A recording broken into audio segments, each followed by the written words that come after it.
Simenon's Maigret, a series of plays based on the novels of Georges Simenon.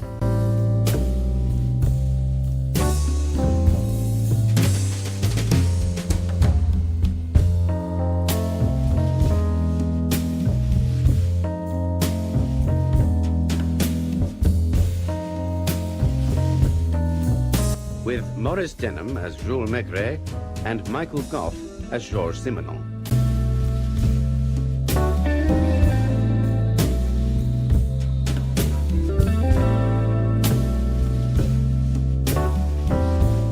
Jules, my friend, you look, what is it? Guilty. Well, I feel guilty, George. Very guilty. Although what the hell about, I don't know. Something on the conscience? Or the liver? I have plenty on my conscience. And as for my liver... No, all it is that I've been talking to a friend of my wife's who was a woman with a perpetual hard-done-by aura around her. You know the sort. Who doesn't? She reminded me of Lognon. Yes, of course. Inspector Lognon of the 2nd Paris District. The very essence of the hard-done-by. Oh, yes, I remember him. Thin and hatchet-faced. Poor Lognon. Good policeman, you know, for all that. Wonderfully thorough. Maigret and the young girl.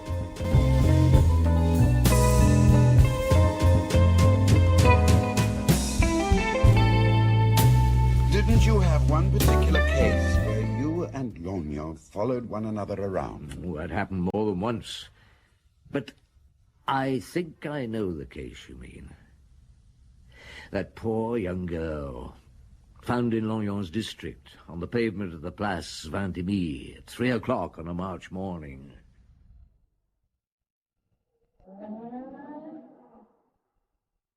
This is the Place Blanche. The Place Vingt-Demi is the first on the right, Chief. Good. I should be in bed. Do you know that, young Janvier?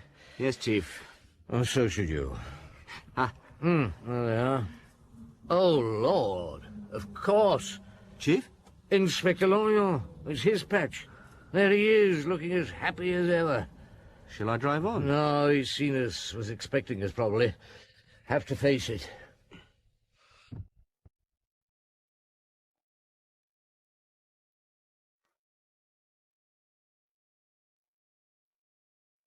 Good morning, Inspector Lognon. Good morning, Chief Inspector. Did they ring you at home? No, I was still at the Quai des Affaires when the call came through. Just thought I'd take a look. Oh, there she is. Very dead. Found about 10 minutes ago. Who is she? No handbag, no papers. One shoe's missing. Have you come across it? No, and she had no coat. An evening dress, isn't it? Bring the light nearer, will you? Good. She's pathetic. Poor kid. Poor little girl. Janvier. Yes, Chief? Get the photographer along, will you? The sooner we've a picture of her, the better. Right, Chief. Well, I'd say she wasn't killed here. You're probably right, Lognon. It's a funny place to dump a body, isn't it? Oh, it's quiet here. I'd say she came by car. Yeah, but a body would soon be found. If there was a car, why not put her in the river, find some waste ground, hide her? I've no idea. Oh. She breaks my heart, you know that? She's got the face of a sulky child. Do you know her? Well, if she's one of the street girls, she's very new. I know pretty well all of them, but I've not seen her. Well, we must find out who she is. I shall need your help. Yeah, I thought you'd be taking the case over. Mind you, I'm not complaining. I'm pretty well used to it. Look, I'll still need your help, and it's your patch. All right, if you say. Good. You'd better start by asking questions. Are the clubs still open? Most are. They don't close in general until about 4. And I'll be on my way. All right. Good morning, Inspector Lognon. Good morning, Inspector Janvier. The doctor's just arrived. Yeah? The photographer's on his way, Chief. Good. I'm going to find some food. Meet me at the morgue at, say, 4:30. Our good Dr. Paul should have something for us by then. She was between 19 and 22 years old, in good health, but I'd say rather undernourished. Was she a street girl, would you say, Doctor? Oh, not this one, no. She'd never been to bed with anyone. How did she die? Fracture of the skull.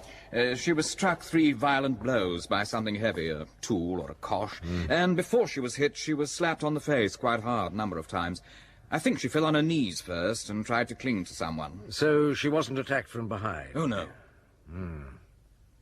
What do her hands tell you? Her hands? Oh, yes. I don't think she'd ever done any real work. No typing or dressmaking or working in a factory, and she'd done very little housework to speak of. I see. Oh, you'll let me have your report later today, will you? Oh, of course, Maigret. But one thing you may like to know now. She had her last meal at about 7 last night. She died around 2 this morning, and sometime just before her death, she consumed a good deal of alcohol. Enough to leave her fairly unsober, I'd say. So, we have a dead, drunken virgin on our hands. Perhaps she'd been to a party, Chief. Yes, quite likely she had. Well, thanks, Dr. Bull. Thank you, Maigret. I'll find out what it was she drank and put it in my report. Right. Well, young Janvier, what do her clothes tell us?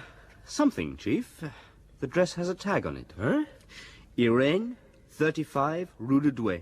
Just round the corner from the Place Vintimille. Well, that's something indeed. Oh, it'll soon be dawn. I'm going to get some sleep. You too. A photograph will appear in the second edition. Somebody will recognize her, I hope. I'll get hold of Lognon and visit Irene's in the afternoon. This is the shop, Chief Inspector. Not exactly haute couture, is it? Irene, model gown. She hires gowns out as well as selling. You probably know Lognon. Who is she? Elizabeth Kumar. Ah, there's not much you don't know about this area, is there? I didn't know the dead girl. Oh, who did? I take it nobody knew her in the club. I would have told you if they had. Yes. I shall go round them again before they close tonight with a picture of the girl this time. That's the stuff. So, let's have a word with Madame Irene. Did you get some sleep? Not much. The wife's unwell, as usual.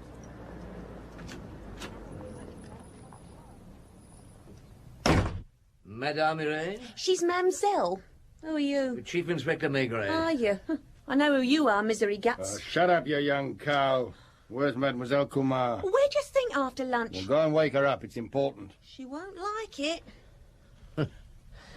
Nice girl. She's her usual sort. Kumar calls them protégés. Saves them from the streets, I suppose. Did you see the pictures of the dead girl in the morning papers? Yeah, we've got one here. It's very recognizable, even with the bruises. Somebody will know her. Ah, she's awake. Drinks like a fish. Yes, our dead girl had been drinking. Rum, Dr. Paul reckons. Why, I wonder? And who would want to kill such a child? Why? I never think of it. What good does it do? Very little usually, I know, but this girl... To know who she was... What are you after this time? This is Chief Inspector Maigret. I've heard of him. What's he doing with you? Inspector Lognon has a dress of yours. This one. Hired out, I'd say. Yes, I heard it out last night. I don't know her name, but I got a coat and dress because she had no money for the deposit. Vivian, my pet, get her clothes. Now, what time was this, mademoiselle? About 9. You're a fine figure of a man, aren't you? About 9. We don't close till 10. 8 till 10's our busiest time.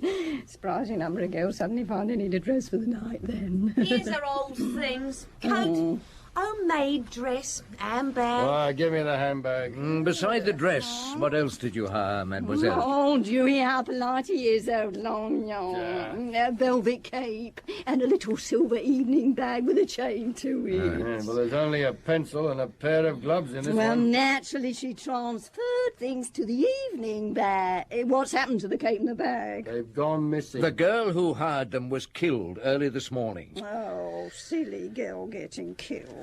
Yeah. Have a look at her picture. You've no idea who she was? Oh, that's her. She got bashed up. Oh, I never knew who she was, but I remembered her, though, when she came in last night. So did Vivian, didn't you? A stuck-up thing she was. Like when she come in about a month ago for a dress.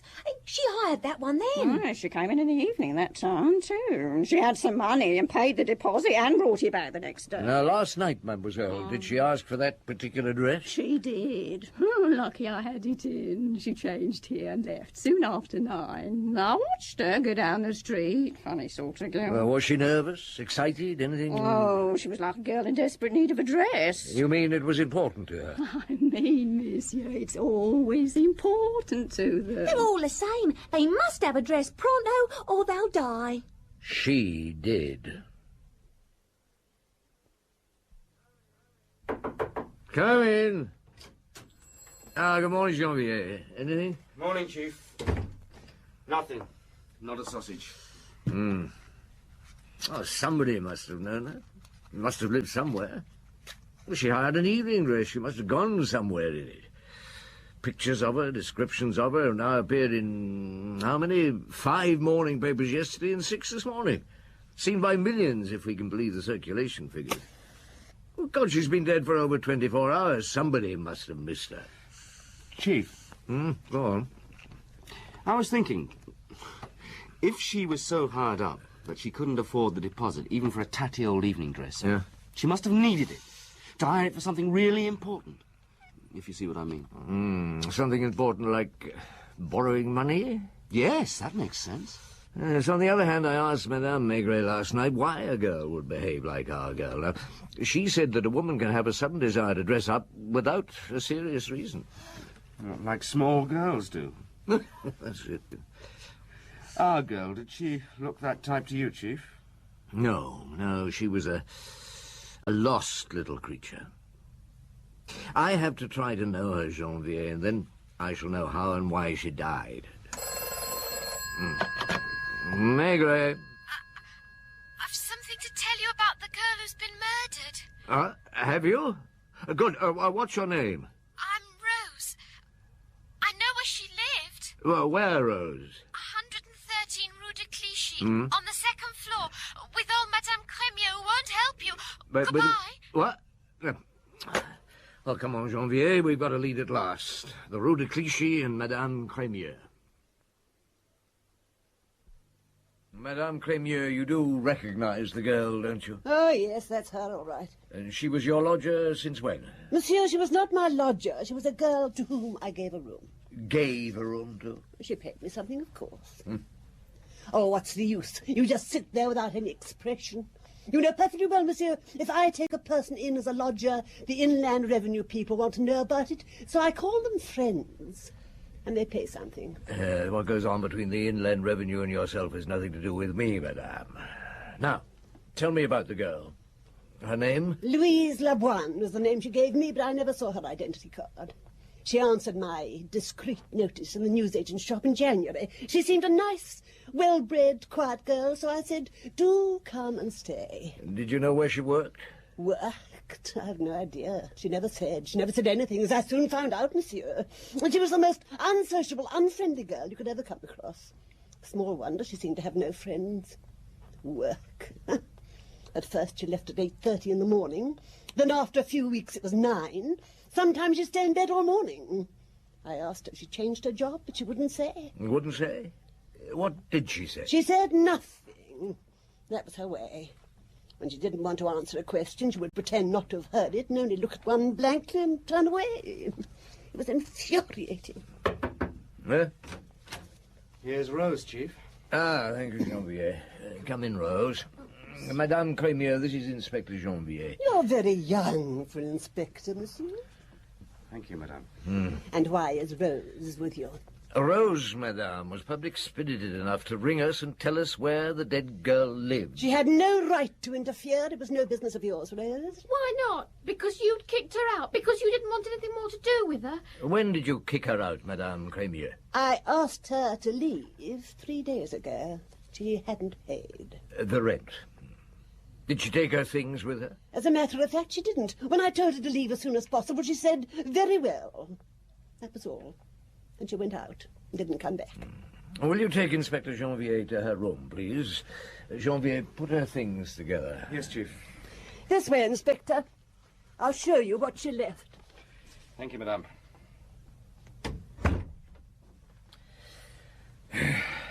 Well, Rose, come here. Thank you for ringing us. She wasn't going to, that's why I did.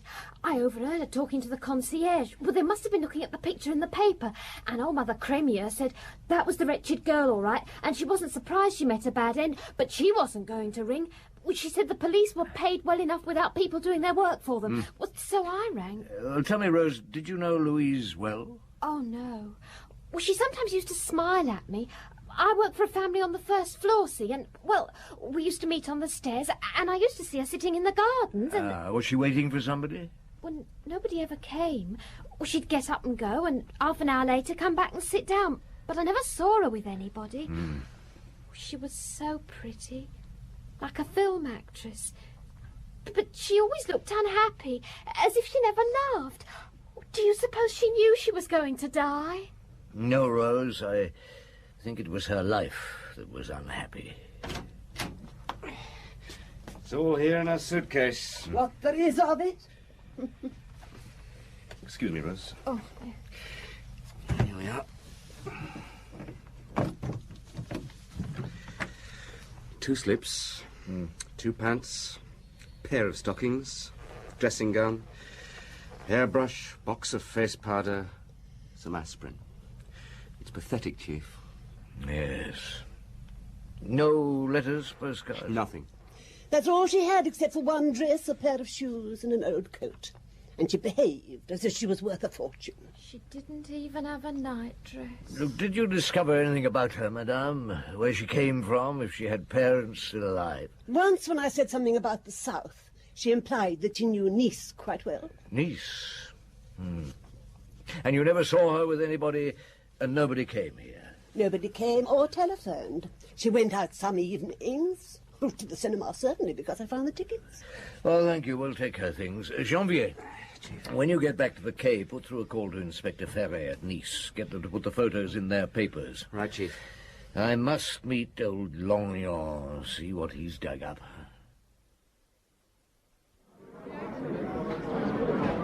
A glass of the dry white, Pierre. At once, Chief Inspector. Oh, and Chief Inspector, there's someone waiting for you over in the corner. Ah, yes, thank you. Lognon, what'll you have? Whatever you choose, Chief Inspector. Of course. A cognac, then, Pierre. I'll bring them over, monsieur. Thank you. Have you been here long? It doesn't matter. I managed a few hours' sleep. Out all night? Until 5. Tell me about it. I did what I said I would. I went over the same ground as the night before, only more thoroughly. And this time I had the girls' pictures. Until 3 o'clock, 4 minutes past to be precise, I had no luck. White wine for you, Chief. Cognac, monsieur? Thank you, Pierre. Cognac? Probably goes straight to my head. Good. Well, here's health. Here's hoping. Now, 4 minutes past 3, to be precise. Yes. Outside the Le Grelot, I spoke with a taxi driver, Léon Zirk. I showed him the photos, and he recognized her at once. On the night of her death, he was waiting opposite a new nightclub, the Romeo, in the Rue Caumartin. And? That night, the Romeo was the scene of a wedding party. Ah, was it? Well, go on. I checked on it. Came across this newspaper cutting covering the event. It tells us that one Marco Santoni, the representative in France for a brand of Italian vermouth, married Janine Armenieux of Paris 2 days ago, and the wedding party was held at Romeo's. Santoni is not a member of the Italian mafia, I hope. I asked records, they've no trace of him. He's a rich man of 45, a member of the smart set, who's had many mistresses, but this is his first marriage. Right, get back to the dead girl. I was about to. The taxi driver, Léon Zirk, saw her leave Romeo's at 12:15. He asked her if she wanted a taxi, but she ignored him. Well, it was night. Is he sure it was her? There's enough neon to make it like day around Romeo's. Zirk also noticed that she was wearing a shabby blue evening dress. And there's something else. Is there? Zirk was engaged a little later by a couple to go to the Étoile. And after he'd set them down, on his way back, Much to his surprise, he saw the girl walking down the Boulevard Haussmann, going towards the Champs-Élysées. He looked at his watch. It was almost 1 o'clock. Good work, Lognon. Now, I'm sure you checked at Romeo. I spoke to the doorman and the head barman, and they both recalled her well. The doorman let her in just before 12. She'd no invitation card, but said she was a friend of the bride's and looked so harmless. And once inside? The head barman noticed her at once. She was different from the smart set the other guests belonged to. At first, she stood by the bar watching the dancing, and then, during the interval, she caught the bride's eye and went up to her, and they talked for some minutes. What was the atmosphere like? And Madame Santoni, it seems, was pretty reserved, cold even, and shook her head no a number of times, but she did put something into the girl's hand, something from her handbag. Money? The man couldn't be sure, but he thought it was. And soon after that, the girl left. With enough money on her to be killed for it? What was Madame Santoni's maiden name? Janine Armenieux. Do we know anything about her? She's no record. We must get hold of her. She's at present on her honeymoon in Italy. Ah. So you've made some inquiries? I went to Santoni's flat in the Rue de Berry this morning and spoke to his manservant. Apparently Santoni met Janine 4 or 5 months ago. She didn't belong to the circles he moved in, and the fellow never has discovered where and how his master met her. I gather she's in her early 20s, hard-headed, attractive, with a temper, and was living at the Hotel Washington before her marriage. Santoni paid for the hotel. Did the manservant know Louise Labois? Louise Labois? Yeah. The dead girl? Ah. I'm sorry, old chap. I should have said before. No. We found where she lived, up to 3 days ago, anyway, this morning. The girl recognized her picture and phoned us. She was known as Louise Labois, and it's possible she came from Nice, Janvier's chick. And this girl who recognized her knew all about her, I suppose. No, she never spoke to her. Nobody knew a thing about her. Now, I can only hope that your Janine Armenieux will know something. Did the manservant know Louise? No. He was sure she'd never come to Santoni's flat. Well, thank you, Lognon. Fine work. Another cognac. No, thank you, Chief Inspector. I have a few more inquiries I'd like to make about Janine Armenieux, where she lived before the hotel and so on. So, if you would excuse me... Yes. I remained there in the bar trying to understand.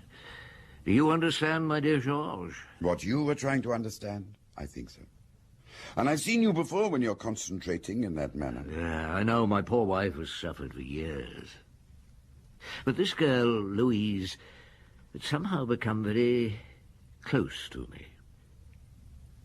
If I had a daughter, this sort of girl, why should she die? The way she did.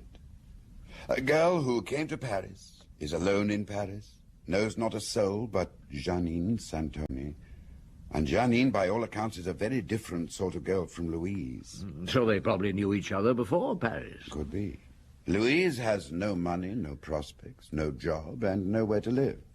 She was kicked out by Madame Cremieux in the morning, surfaced in the evening at Irene's, went to a wedding party at midnight, was seen walking in Paris at 1 in the morning. And was dead by 2. So there is an hour to fill in. And during that hour she drank quite a bit of rum. So she went to a bar. I can't see her walking into a bar at that time of the morning alone. Can you? Perhaps somebody was with her. Well, according to Lognon's taxi driver, she was alone at 1. Now, perhaps she had a reason for going into a bar. And what would that have been? I had no idea. Well, for a couple of days, old Lognon ploughed his way through Janine's immediate past. I didn't want to get the young lady back from her honeymoon unless all else failed, but then the police at Nice turned up trumps. So at last there was some background. Oh, there was, of a bizarre variety. A mother. I went to Nice to see her. She was an addict. A gambling addict, hooked on the wheel. I had to interview her in the casino.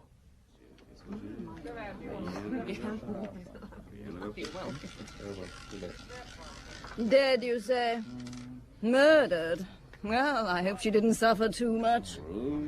Oh, red again, and yesterday the black came up 9 times out of 10. She left home 4 years ago.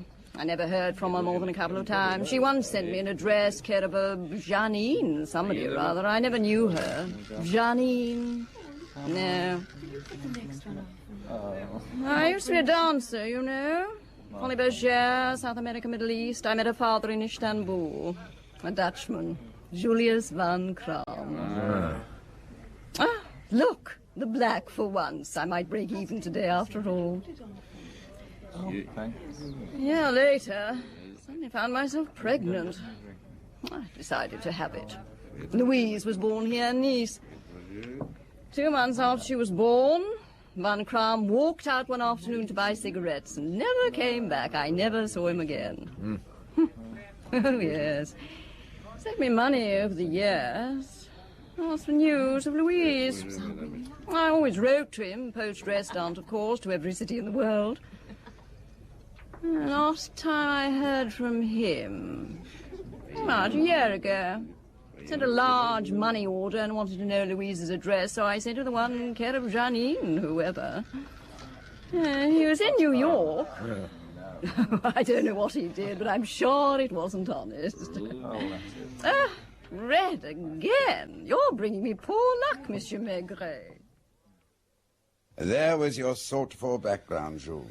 No wonder Louise left it as soon as she could. And no wonder it left her neurotically unsociable. It still didn't explain anything. What she could have been murdered for and who could have murdered her. No, but it gave you just the hint of a lead, surely. Oh, yes, sure, she did. Julius Van Kram. He took a bit of tracing, but within 24 hours, records had a dossier on him. Confidence trickster? Of some notoriety. Known under 20 different names in 20 different countries. The last name had been Donley, and under that name he'd been sentenced to 8 years in the United States for fraud. And he died in prison 9 months before his daughter was killed. He wrote asking for her address from prison, didn't he? Well, he wrote during the trial or just before. I spoke to the FBI, and they told me that the proceeds of Van Kram's last fraud were never recovered.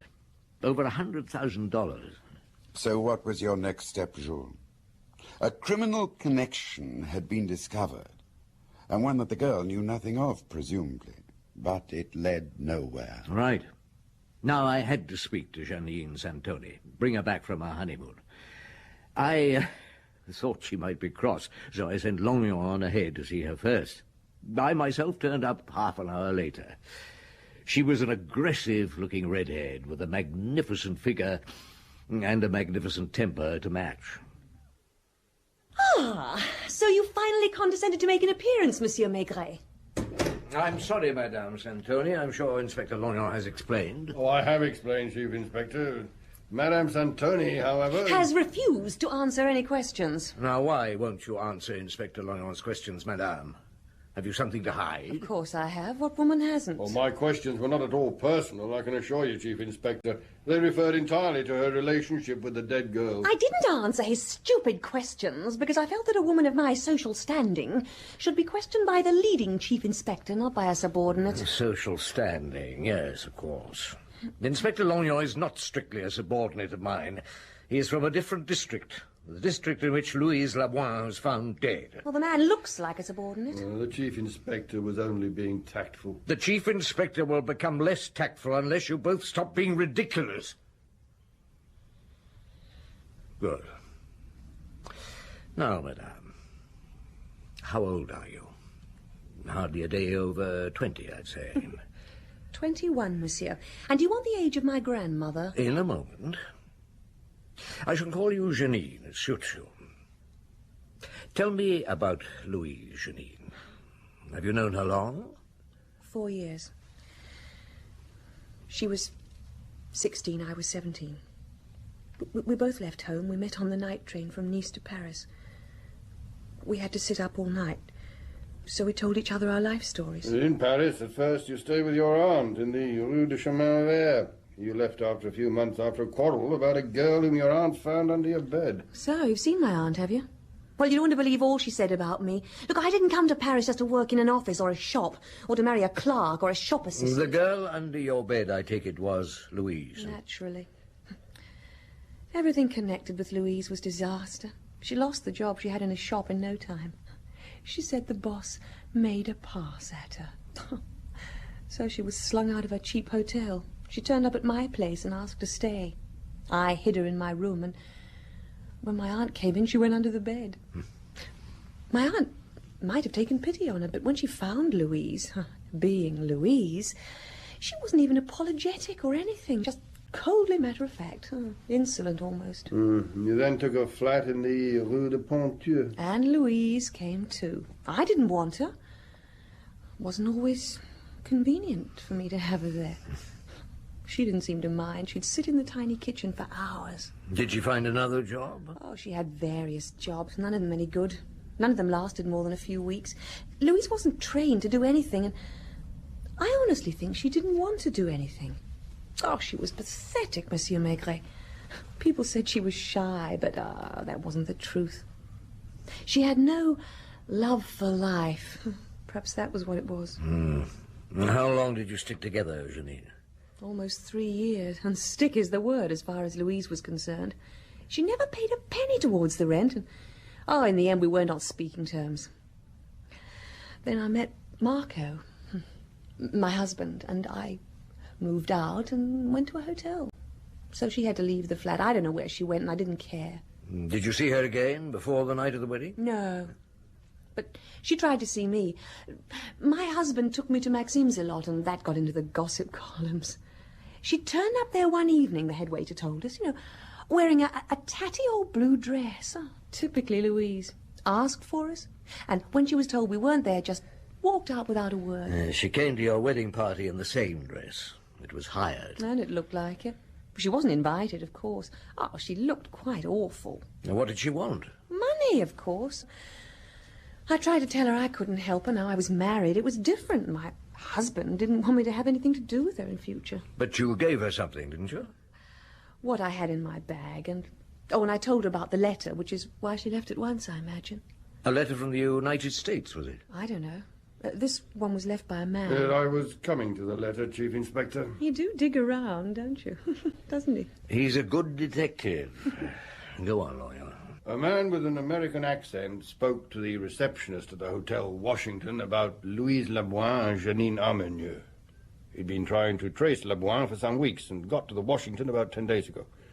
2 days later, he came back, said he had to leave Paris, and left a letter for Laboin, care of Mademoiselle Armenieux, as she then was. Did you give Louise the letter, Janine? How could I? I had no idea where she was, and I didn't have it with me at my wedding. But you do still have it. Somewhere in the flat. Look, I was preparing for my marriage, monsieur. My husband made me open it, though. He was suspicious of it. Italian men are very jealous. Now, what did it say? Oh, roughly, not word for word. I have a very important message for you. I must see you as soon as possible. Ask for me, Jimmy, at Pickwick's Bar in the Rue de l'Étoile. Oh, and then there was a sort of postscript. I have to leave Paris. I'm leaving the paper with a man who runs Pickwick's, Albert. He'll ask you to prove your identity. It's important. That was all. Lognon, go to Pickwick's Bar. I know Albert. He has a record. The bar is used by some of the Corsican fraternity. Get what you can out of him. I'll be along as soon as I can. I'll have a Pernod, Albert. Yes, Monsieur Maigret, Pernod. Where is he? Oh, Lognon? Oh, we left 10 minutes ago. Huh? Where did you send him? I sent him nowhere. Pernod, Monsieur. Thanks. Now, did you recognize the dead girl from the photo in the papers? Oh, I don't often bother with the papers. When she came in here on the night of her death, was the place full? Monday? Oh, very full. At about 1 o'clock? I didn't look at my watch. What did she do? She sat down on the stool at the end of the bar. Did she order a drink? Yeah, I think it was rum. And she asked if you had a letter for her? Yeah, that's right. Where did you keep the letter? There, between those bottles. Nobody asks for them. And so you gave it to her? No, I asked to see her identity card. Ah, yes, those were your instructions. They were. From Jimmy? From Jimmy. Did you tell Inspector Lognon this? Most of it, if he asked. So you gave her the letter once she'd identified herself? That's right. Her identity card was in her handbag, was it? Where else? A small silver evening bag with a chain. I don't remember. Did she open and read the letter in the bar? No, she went downstairs. Where the toilets and the telephones are. And then she came back. Yeah, to the bar. And ordered another drink. No, the American did for her. The American? Not Jimmy? Not Jimmy. A tall, young chap with a lot of red hair. Did this tall, red-haired American have a name? Frank. He used to follow Jimmy around. But when Jimmy went back to the States, Frank stayed here. Well, he was here that night. And he picked Louise up. Did she seem to mind? She let him buy her a couple of drinks, and they talked. Did they leave together? Yeah. What time? Oh, to guess, I'd say coming up to 2. Have you seen this tall, red-haired American since that night? Oh, he hasn't been in this bar. Have you any idea where he is? I told old Lognon. The American asked me about Brussels. He said he was going there. He wanted to know about an hotel. I told him I always stayed at the Palace by the Gare du Nord. I see. Get your coat, Albert. Lock up the bar. You're coming with me to the Quai des Orfèvres. Do you want Albert Falcone in now, Chief? Yes, Janvier. Have you traced Lognon in Brussels? Yes, Chief. He's at the Palace Hotel. And he's not found the American? No, not one that fits the description, Chief. I didn't tell him there wasn't one, but I think he guesses. I only said you'd made an arrest. Oh, that went down like a lead balloon, I'm sure. He didn't ask who, just said he'd get the night train back. I'll bring our friend Albert in. Yes, it'll take me a long time to live this down in Lognon's eyes. It was his own daft fault believing stories about tall, red-haired Americans rushing off to Brussels to find them. But it'll be me who'll feel responsible. And guilty. Here he is, Chief. Come and sit down, Albert. No, you stay, Janvier, and shut the door. Right, Chief. Now, Albert. The truth? How did you guess? I didn't guess. I knew at once. I would have swallowed your story. It was a good one, if I hadn't known the girl. You knew the girl? Knew Louise Laboine? After her death, Albert, I got to know her. To know her well enough to be sure she would never have behaved in your bar as you said she did. No, Albert, Louise would not have sat at the bar as other girls do. She would never have considered going downstairs, fighting her way through the crowd to read the letter. She wouldn't even have thought to open it until she was outside. I nearly said home, but she didn't have a home to go to. And finally, she would never have allowed a man to pick her up, buy her drinks, take her off. Not even a tall, red-haired young American, Albert. No. She slipped into the bar, seeing nobody, ordered a drink and took it to a table. Drank it slowly without paying attention to anybody. Then she went back to the bar, ordered another drink, asked you, Albert, for the letter, showing her identity card. You gave it to her, and you probably said, "Don't open it here," although you had no need to. She took the letter and the drink back to the table. I think she felt something was wrong. She would. She felt threatened, and she had to have one or two more drinks before she could find the courage to leave. So she was a little drunk, and her senses were not so prickly when she left, probably to find a cheap hotel for the night. You know the rest. You must have been there. I have been since her death. What did the letter say, Albert? It was from her father. He asked her to forgive him for his neglect of her, and he said he'd be dead by the time she received this letter. He went on to tell her to get a passport, go to the United States to an address in New York where there was a great deal of money awaiting her in banknotes. But as nobody knew her, she must turn up with the letter and her passport. You had the letter? All you needed was her identity card to get a passport in her name. We didn't mean to kill her. No. I'm sure you didn't. Who were the others? Bianchi, the Corsican, and Tattoo Jack. Oh. Well, they were outside in a car. They let her get on a bit, drove past her, stopped, and waited for her to come up to them. Bianchi got out of the car and made a grab at her handbag, but the chain on it was around her wrist, so he tried to pull it free. She struggled, fell on her knees. Well, she looked as if she'd scream, so Bianchi slapped her face. All she did was cling on to him and start moaning for help, so the fool lost his nerve and coshed her. But too hard. He didn't mean to kill her, but he's a big chap. I know he is. So they bundled her into the car, got the handbag, and dumped her out at the Place Vintimille. Why there? That's what I asked. They said, dressed like she was, she fitted the Montmartre district. Fitted in with the girls. Yes. I suppose she did. Poor kid, she was always a loser. If that evening bag had not had a chain... All right, take him away, Jean-Pierre. Yes, Chief. Oh, Albert, I nearly forgot. I owe you for a pair now. Have it on the house. No, I'd rather not. Here, keep the change. Oh, thank you, monsieur. The end of a sad case, Georges. Yes, indeed. I take it you tied it up at the American end? The FBI did, but only just in time. When the girl used to impersonate Louise turned up to collect, the FBI were waiting. It was a lot of money. Louise could have bought herself a new life. With a new dress? Yes, a new dress. Even crime didn't pay for Louise. I take it Lognon arrived back from Brussels in one piece.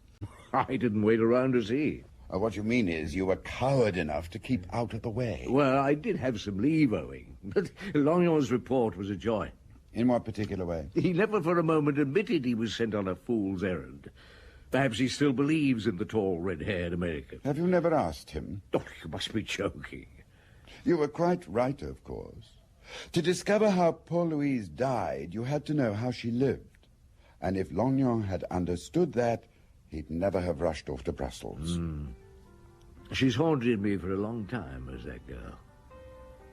I walked past Romeo's the other day, and her ghost was there. In that sad blue dress and badly fitting cape. Like a sulky child, out past her bedtime.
just me, and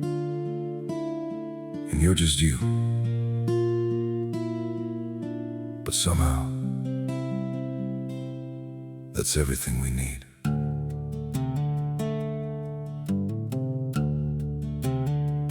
I don't have a perfect story, no shining crown to wear,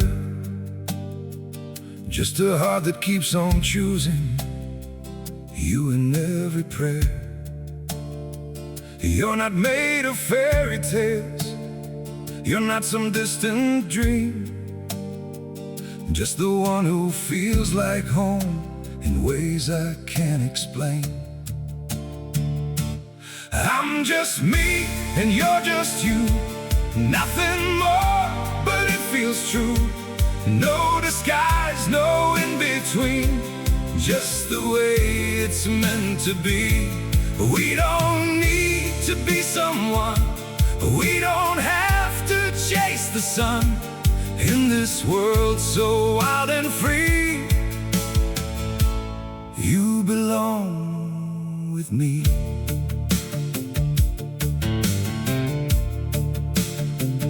We're not written like a story people talk about for years, but in every quiet moment, you're the one I feel so near.